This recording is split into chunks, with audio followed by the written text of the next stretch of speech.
Kalau kita gabungkan kucing, ikan, dan armor, maka jadilah ikan ini. Namanya sapu-sapu, tapi sekarang mereka sedang disapu sama manusia, karena ikan ini adalah antek-antek asing yang katanya perusak ekosistem.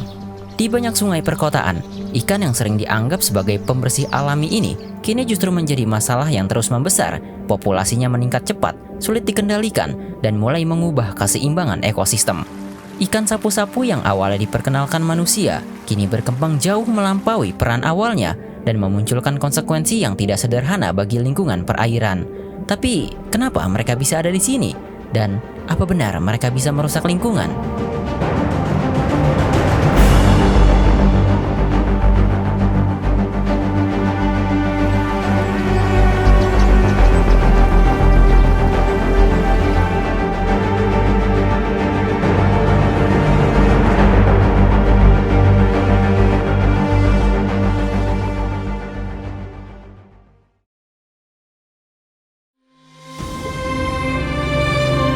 Pertama-tama, memangnya hewan apa ikan sapu-sapu itu? Secara taksonomi, ikan sapu-sapu berasal dari famili Loricaridae.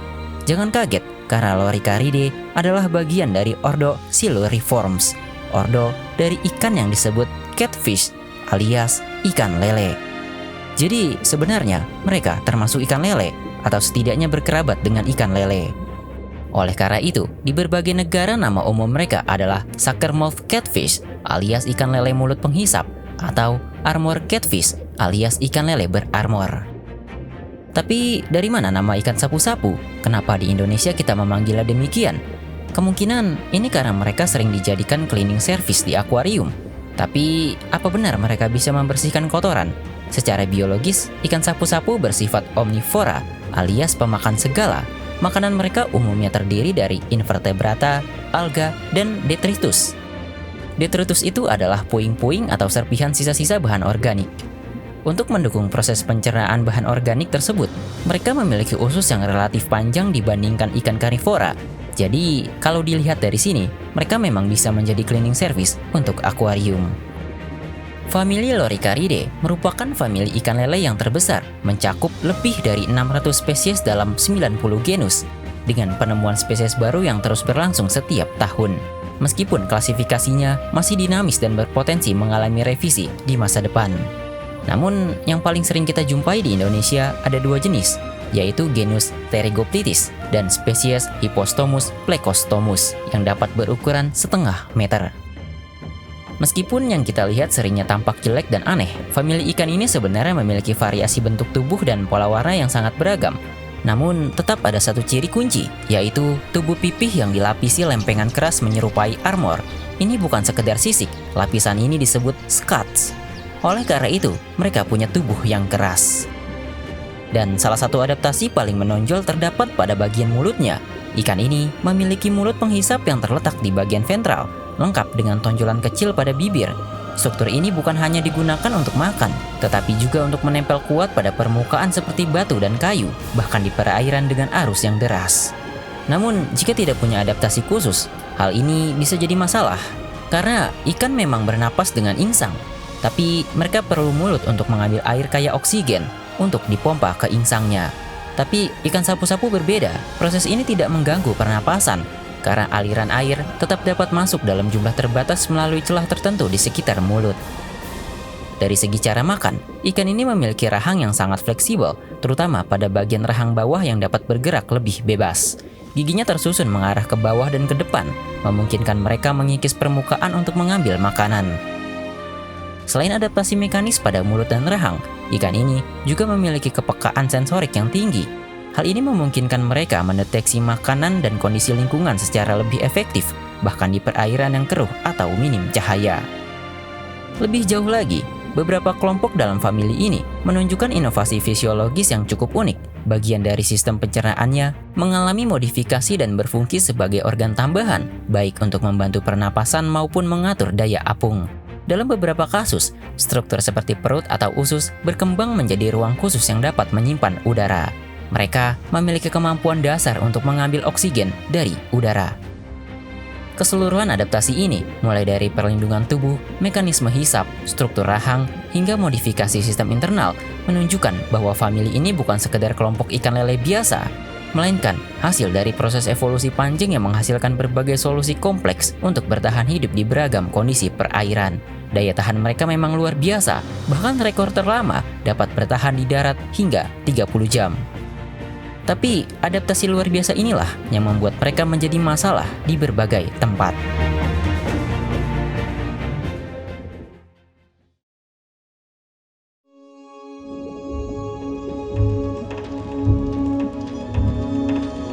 Ikan sapu-sapu belakangan ini semakin sering menjadi sorotan, terutama di wilayah perkotaan seperti Jakarta. Namun, mengapa ikan ini sampai harus dibasmi? Untuk memahami hal itu, kita perlu melihat terlebih dahulu asal-usul dan sifat biologisnya. Ikan sapu-sapu sebenarnya bukan spesies asli Indonesia, melainkan ikan introduksi yang berasal dari Amerika Selatan. Tapi, kok bisa mereka kini ada di Indonesia? Awalnya, ikan ini diperdagangkan sebagai ikan hias, apalagi bisa dipakai untuk menjaga kebersihan akuarium. Namun, inilah awal mula petaka itu. Ikan ini entah terlepas atau dilepaskan, kini menjadi hidup di danau dan sungai-sungai di Indonesia. Ketika sebuah spesies dipindahkan ke lingkungan baru, apa yang biasanya terjadi? Dalam banyak kasus, spesies tersebut bisa menjadi invasif. Sesuai namanya, mereka akan menginvasi, yaitu ketika spesies asing masuk ke ekosistem baru, berkembang biak pesat dan menyebabkan kerusakan lingkungan, ekonomi, bahkan kesehatan manusia. Tapi, kenapa ikan sapu-sapu ini seperti anomali yang merusak ekosistem? Pertama, mereka memiliki laju reproduksi yang cepat. Dalam satu siklus reproduksi saja, seekor ikan sapu-sapu betina mampu menghasilkan hingga sekitar 19.000 telur. Dan tidak berhenti di situ, mereka juga bisa berkembang biak beberapa kali dalam setahun. Selain itu, ikan ini sudah dapat berkembang biak bahkan saat ukuran tubuhnya masih relatif kecil. Dengan kombinasi jumlah telur yang besar dan siklus reproduksi yang cepat, dampaknya sangat jelas, lonjakan populasi yang sangat signifikan dalam waktu singkat. Namun, apakah hanya kemampuan reproduksi yang membuat mereka berbahaya? Tentu saja tidak. Dari segi pola makan, ikan sapu-sapu tergolong sangat oportunistik. Mereka memanfaatkan hampir semua sumber daya yang tersedia di perairan, mulai dari tumbuhan air, alga, hingga hewan kecil. Jika satu spesies memakan hampir semua jenis makanan, apa yang akan terjadi pada spesies lain yang bergantung pada sumber yang sama? Yap, tentu saja akan terjadi persaingan yang sangat ketat. Dalam kondisi ini, ikan lokal seringkali kalah bersaing, baik dalam memperoleh makanan maupun mempertahankan ruang hidup. Lalu, mengapa ikan sapu-sapu bisa menang dalam persaingan tersebut? Selain karena punya adaptasi yang luar biasa, salah satu faktor kuncinya adalah minimnya predator alami. Di habitat aslinya, populasi ikan ini dikontrol oleh banyak pemangsa alami mereka yang sudah berevolusi bersamaan dengan mereka. Namun, di lingkungan baru seperti perairan di Indonesia, siapa yang memangsa mereka? Hampir tidak ada, karena predator di sini bukan beradaptasi untuk memakan ikan sapu-sapu. Tanpa tekanan dari predator, populasi ikan sapu-sapu dapat tumbuh tanpa hambatan. Dan itu semua masih belum cukup. Kita tidak usah bohong kalau memang perairan di Indonesia banyak yang tercemar, karena itulah hobi warga kita. Disinilah keunggulan lain ikan sapu-sapu terlihat. Mereka memiliki daya tahan yang tinggi terhadap kualitas air yang rendah. Ketika banyak ikan lokal tidak mampu bertahan hidup di perairan tercemar, apa yang akan terjadi pada ikan sapu-sapu? Mereka justru tetap hidup, bahkan berkembang lebih pesat. Hal ini membuat mereka semakin dominan, terutama di sungai-sungai perkotaan yang kualitas airnya sudah menurun. Tapi, apakah dampaknya hanya terbatas pada ekosistem? Lagi pula, buat apa memikirkannya? Mereka itu kan cuma ikan. Ternyata dampaknya lebih luas daripada itu. Ikan sapu-sapu memiliki kebiasaan menggali lubang di tepi sungai atau danau untuk bertelur. Sekilas terlihat biasa, tetapi jika dilakukan oleh populasi yang sangat besar, struktur tanah di tepi perairan bisa menjadi tidak stabil, memicu erosi, dan pada akhirnya merusak ekosistem secara fisik dan beresiko menyebabkan longsor. Fenomena ini bukan hanya terjadi di Indonesia, di berbagai negara seperti Bangladesh, India, Malaysia, hingga Filipina. Ikan sapu-sapu juga telah menjadi masalah serius. Di beberapa tempat, pemerintah bahkan mengambil langkah ekstrim, seperti memberi insentif kepada masyarakat untuk menangkap ikan ini dalam jumlah yang besar. Di Amerika Serikat, bahkan ada video yang memperlihatkan ikan sapu-sapu yang menggerubungi spesies sapi laut bernama manatee. Jadi, keberadaan sapu-sapu ini bisa merusak rantai makanan. Alam di sini bukan didesain untuk mereka. Hewan lain kalah saing. Predator merasa mereka bukan makanannya, meskipun akhirnya beberapa hewan seperti biawak memilih mereka sebagai menu makanannya. Tapi itu belum cukup, karena di alam, pengontrol populasi itu bukan hanya predator, tapi juga kondisi lingkungan, persaingan dengan hewan lain, hingga parasit atau penyakit.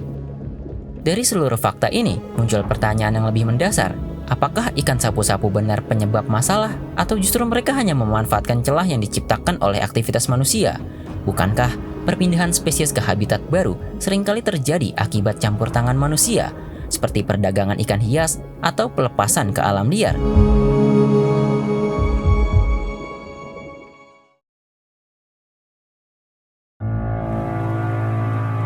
Di sini, ikan sapu-sapu menjadi hama. Tapi, kenapa ikan sapu-sapu ada di dunia ini? Apakah mereka punya manfaat? Di habitatnya, ikan ini punya peran untuk membersihkan sisa-sisa bahan organik. Jika tidak ada organisme yang punya peran seperti ini, serpihan bahan organik tersebut hanya akan menjadi sampah. Mereka juga bisa jadi makanan untuk predator alaminya, dan meskipun dijual untuk ikan hias, tapi di tempat asalnya, mereka juga sering dijadikan makanan. Lalu, kenapa kita tidak memakan mereka saja? Seperti yang kita tahu, karena mereka hidup di lingkungan tercemar, otomatis banyak zat berbahaya yang terkandung pada tubuhnya, jadi beresiko pada kesehatan. Mungkin salah satu cara untuk melawan masalah dari ikan sapu-sapu adalah dengan membuatnya bermanfaat. Sampai sekarang, masih terus diteliti apa saja yang bisa kita manfaatkan dari ikan invasif ini. Para mancing mania juga sudah menggunakan telur ikan sapu-sapu untuk dijadikan umpan pancing. Setidaknya, itu jadi salah satu yang bisa dimanfaatkan ikan ini. Tapi, ikan sapu-sapu kan juga bisa ada di sini karena ulah manusia sendiri. Menangkap ikan sapu-sapu adalah gerakan yang bagus. Mayoritas orang jadi sadar bahayanya spesies invasif. Tapi, kalau ini tidak dibarengi dengan kesadaran lain seperti jangan mengotori sungai, kerja keras para pemburu sapu-sapu bisa jadi sia-sia. Dan ikan sapu-sapu itu cuma memanfaatkan kesempatan untuk hidup. Kita juga manusia maunya hidup kayak ikan sapu-sapu. Kalau bisa, seluruh yang ada di bumi kita manfaatkan untuk kepentingan kita sendiri. Dan hasilnya kita juga bikin populasi manusia membludak yang sudah memusnahkan banyak hal di bumi ini. Jadi, jangan-jangan kita sama aja kayak ikan sapu-sapu. Dan mungkin kita adalah spesies paling invasif di bumi ini.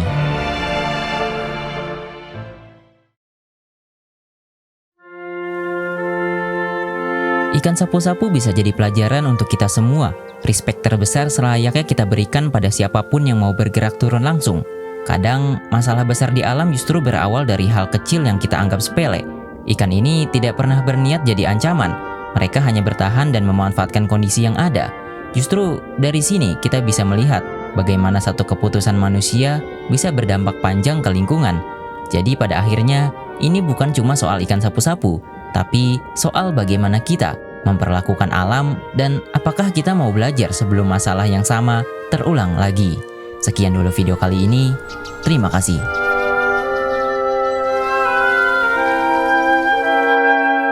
Seperti biasa di akhir video, mari kita bacakan pesan dari donatur di Saweria dan Supertext YouTube. Pertama dari Lovely Maramis. Semoga dapat membantu ya. Oh, tentu saja. Dukungan ini pasti akan sangat membantu untuk kami semua. Kemudian dari Akmal. Sukses terus bang, pembahasannya selalu menarik. Terima kasih atas apresiasinya dan terima kasih doanya. Kemudian dari Pempe Goreng. Semangat terus kontennya, sangat edukatif, mudah dipahami. GG. Terima kasih juga atas apresiasinya dan terima kasih selalu menonton konten-konten kami. Terima kasih teman-teman semua. Tentu saja dukungan kalian akan sangat berarti untuk kami dalam membuat konten-konten edukasi ke depannya.